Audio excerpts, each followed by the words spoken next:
Woollets is a woman-owned and run company created out of a desire to help the environment as well as shepherds. We take wool that would be put into the waste stream and repurpose it to become food for the soil and plants. There are so many benefits to using wool. Wool has nutrients. It's renewable. It's sustainable, meaning we can easily replace what's consumed without running out. It's all natural, which is something consumers are looking for. And wool holds and repels moisture. Wool can replace peat. Let's allow the peat bogs, the world's largest carbon sink, to do that job and switch to using wool instead of peat.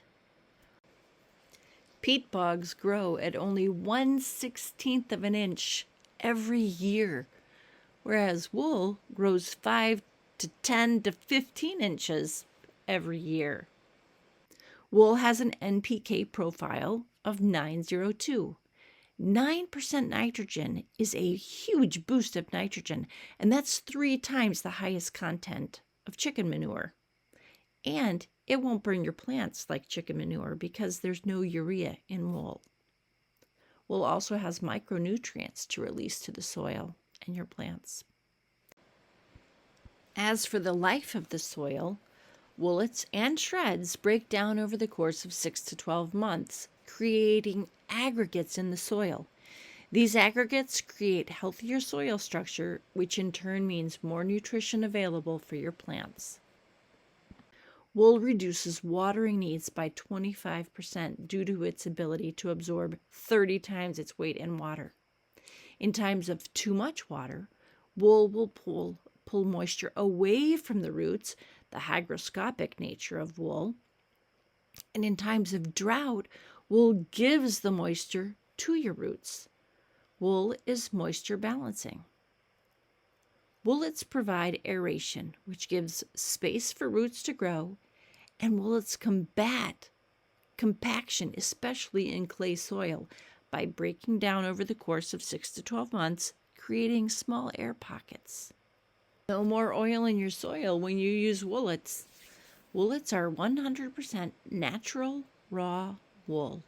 You won't have to worry about petroleum products leaching into your vegetables. Hi everybody, this is a quick training on how to use Woollets wool pellets and a couple of our other products. The only ones that you have right now in your stores is the pellets, but in case there's other options that you guys choose later, we'll just cover those right now too. So to start with, the pellets, which are here, a 1 pound bag covers 30 square feet or one 4x8 raised bed, just to give you kind of a ballpark because that's a question we get a lot. So 1 pound covers 4x8 raised bed or 30 square feet spread across. So if you are using pellets in houseplants, containers, and hanging baskets, you want to mix 1/3 to 1/2 a cup of pellets for every gallon of potting soil. Hanging baskets that are in full sun should get the 1/2 a cup in that measurement, and things that are more in the shade can use 1/3 of a cup. Generally speaking, less is more. The more pellets you have in there, the more nitrogen you have going on, along with the water retention, so you can actually have a bit too much if you put more than 1/2 a cup in a gallon of soil. Okay, if you are starting seeds in trays, you mix 1/3 cup to a gallon of potting soil. We like peat-free, and you can actually have, the customers can actually make peat-free potting mix by using compost, cocoa coir blocks like you have in the store, and Woollets pellets all mixed in together. And if you want to make soil blocks, so soil blocks are right here, and these are growing plants for us without the plastic. When the plants are growing, they get to the edge of the soil and their roots stop because there's nothing more for them to grow into. So instead, they start branching out inside, and you end up with a very sturdy, healthy bunch of roots for the plants. So when you are soil blocking, you have to use a slightly different mix. For that, you want 1 part Woollets to 4 parts of your potting soil without peat, like the Coco Loco you saw in the store.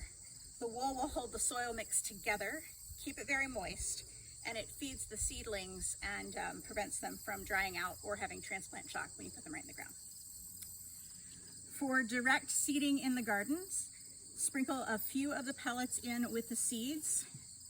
So you've made your line, you put your seeds in, and just run a little row of pellets right down next to the seeds and cover them up lightly, as you would.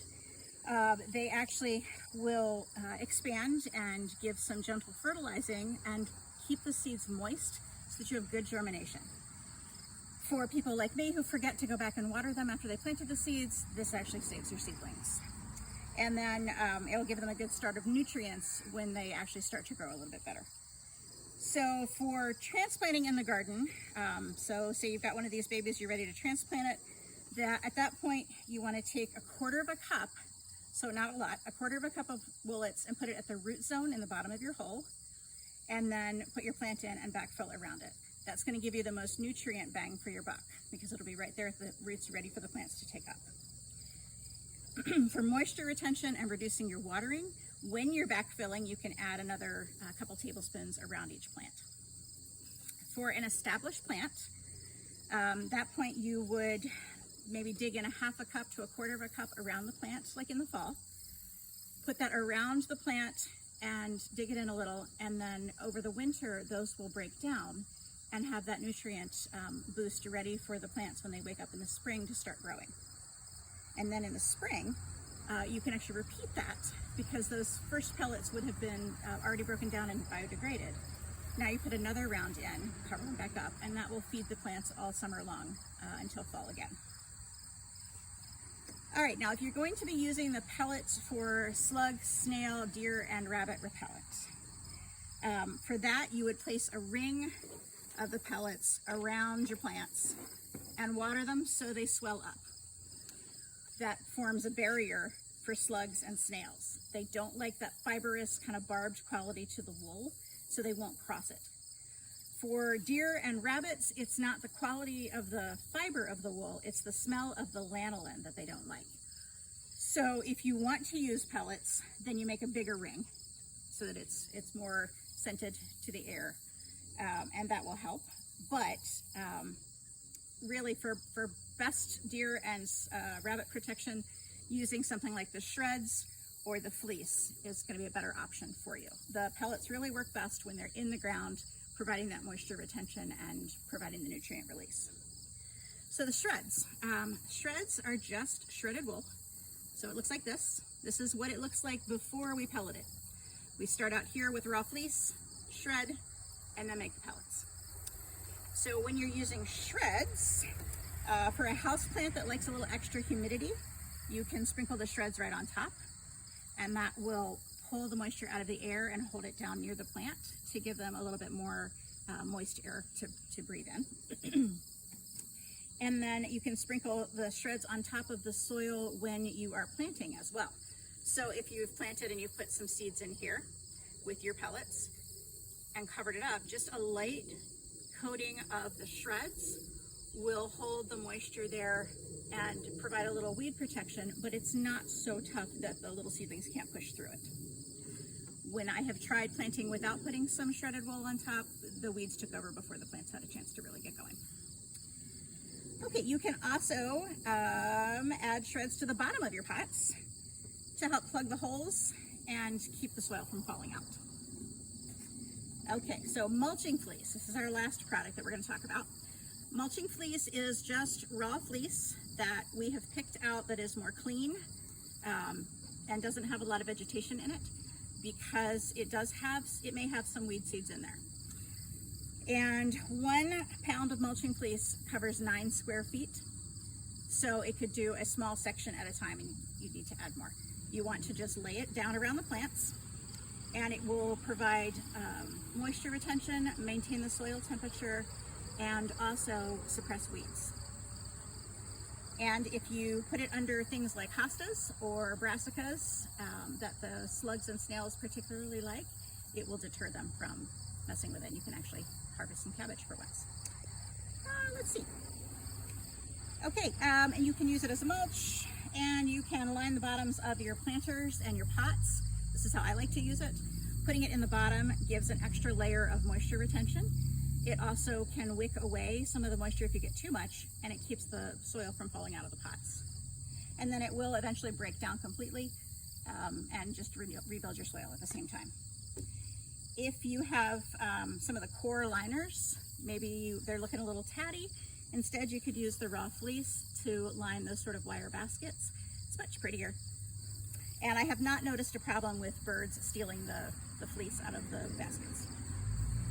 And then finally, if you have someone who does not like to see dirt in their houseplants, just use some of the mulching fleece to cover it up. Makes a nice clean look for them. Okay, that's pretty much how you use them. Have fun.